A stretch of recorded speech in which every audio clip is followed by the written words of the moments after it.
पप्पाने बोल कुठे आहे पप्पा? कुठे आहे पप्पा? बाहेर गेले हे चोंबडेपणा करू नका. मी तुला विचारलेलं नाही. हे कुठे आहेत पप्पा? कुठे आहेत पप्पा?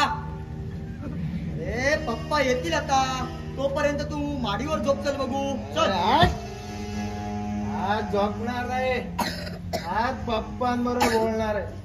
आतापर्यंत त्यांना घाबरून आपण दिवस काढले, पण यापुढे आनंद त्यांना सुद्धा घाबरणार नाही.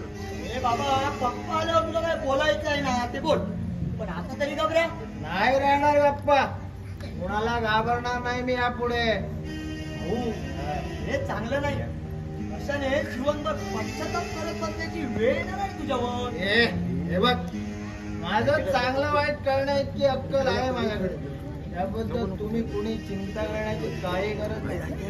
नाहीतर पप्पाने आतापर्यंत माझ्यासाठी काय केलंय ते माहित आहे. अरे जन्मदाते आहेत तुझे. जन्मदाते आम्हाला जन्म दिलाय ना, हेच मोठे उपकार केले त्यांचे. आई वारण्यापासून एखाद्या वैऱ्याप्रमाणे वागतात ते माझ्या बरोबर. असं का? असा कोणता गुन्हा केलाय मी त्यांचा? ए बाबा, त्यांना आल्यानंतर तूच विचार. आता उगीच कशाला बडबडतो? विचारणार म्हणजे काय? विचारणारच. नंदा, तुला सुद्धा विचार. तू शाळेत कधीपासून झालीस का? मी काय केलंय तुझं? तू काय केलं? आज माझ्या मित्राचा अपमान केला. सर्जराव भेटला होता मला बाहेर. त्याने सगळी हकीकत कानावर घातली आहे माझ्या. त्यापुढे बजावून ठेवता, माझ्या कुठल्याच मित्राचा अपमान केलेला मला चालणार नाही. आपण बहीण वगैरे काही मानत नाही. कदाचित माझ्याकडून तुमचा अपमान होईल. या कुठल्याच भानगडीत तुम्ही पडू नका. तूच बोलतोस का हे? हा, मीच बोलतोय. आई दारू नाही बोलत. आता सुद्धा पिऊन आलोय, पण पूर्ण शुद्धीत आहे. ऐक रे भाऊ, चल बघू, जरा आराम कर. माडीवर चल. आराम आराम आराम है. ये दुनिया ना, ये दुनिया साली झुकती है, लेकिन झुकाने वाला चाहिए. आपण या दुनियाला काहीतरी करून दाखवणार. बस ठरला निश्चय. बंड. आजपासून हा आनंद आपल्या बापाविरुद्ध बंड करणार. एका बाजूला गावचे खोत दादासाहेब खोत, आमचे जन्मदाते. इथं आम्ही त्यांचे चिरंजीव आनंद खोत. होऊन जाऊ दे सांग. हा तो एकदाचा निकाल लागेल. म्हणजे आज भांडणार तू पप्पांबरोबर? ते पप्पा आले तर दिसेल तुला. दिसेल. वहिनी, हे वहिनी, वहिनी, मला भूक लागली आहे. आज एकदम कमी पोरा. तू नेहमी रागावतोस ना माझ्यावर म्हणून. हे वहिनी, वाट ना मला जेवायला. अगं मला भूक लागली आहे ग.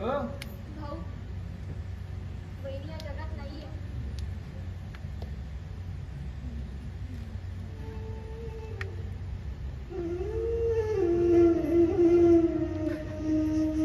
विसरलो. वहिनी नाही ना आता. गेली आम्हाला सर्वांना. बिचारी कंठ.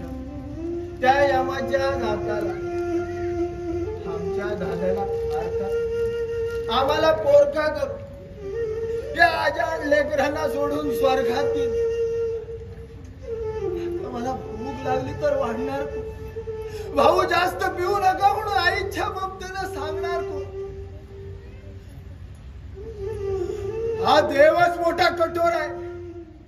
माया लावणारी पवित्र प्रेमाची माणसं आपल्यापासून घेऊन जातो आणि निरुपयोगी दुष्ट माणसं इथं ठेवतो.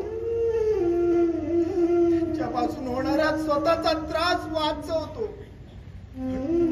पण दुसऱ्याला त्याचा त्रास होतो याचा कधी विचारच करत नाही रे. भाऊ, मी वाटते तुला जेवायला. चल बघू. नको आहे मला जेवायला.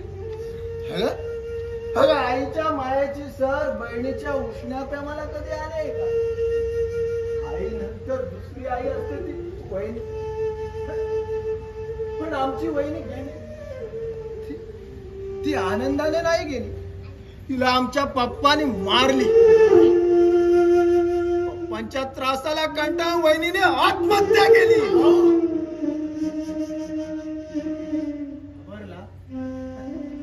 घाबरू नका. अरे वडिलांच्या अब्रूला एवढे जपताय तुम्ही. अरे तुमचे वडील ते माझे सुद्धा वडीलच आहेत, पण कुणाचा किती मान ठेवायचा याला सुद्धा मर्यादा असते. वडिलांचा मान ठेवता ठेवता आपली मान. अशोक दादा, अरे अरे पहा जरा याच्याकडे, त्याने सुद्धा मानच ठेवला आपल्या वडिलांचा. मर्यादा ओलांडली गेली आणि यात बिचारी वहिनी बळी पडली आणि याच्या आयुष्याची शोकांतिका झाली. अरे तू आता तरी गप्प आहेस बघू. हा खरं बोलतोय म्हणून आता मला कुणीही गप्प करू शकणार नाही. अरे आमच्या दादाने त्याच वेळेला वडिलांना जाब विचारला असताना ही वेळ आलीच नसती. वहिनी अशी आम्हाला टाकून अर्ध्यावर टाकून गेलीच नसती रे. आमचा माणूस असून असा मूकस्तंभासारखा झाला नाही. दादा, अरे तू तर काहीच बोलत नाही.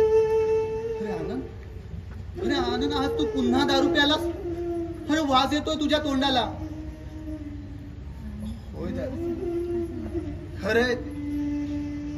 अरे जीवनात स्थैर्य राहिले नाही ना की माणूस गोंधळतो. त्यावेळी स्थिर होण्यासाठी, विचार करण्यासाठी त्याला कुणाचा तरी आसरा लागतो. पण माझ्या बाबतीत सगळं उलटच झालंय रे. म्हणूनच घेतलाय दारूचा आसरा, बाकी काही नाही. अरे मूकगंडाने बोलता तरी येतं कुणा बरोबर. भीती कसली ती वाटतच नाही मला. अरे पण आनंद, अरे आनंद, हे चांगलं नाही. अरे अजून लग्न व्हायचंय तुझं. लग्न? अरे दादा, तू नाही का केलं लग्न? प्रेम विवाह केला आशा वहिनीसोबत. मग तुझं असं काय झालं? आतापर्यंत तू दारूला स्पर्श सुद्धा केला नाही. मग तुझं असं काय झालं? मला एकच वाटतं,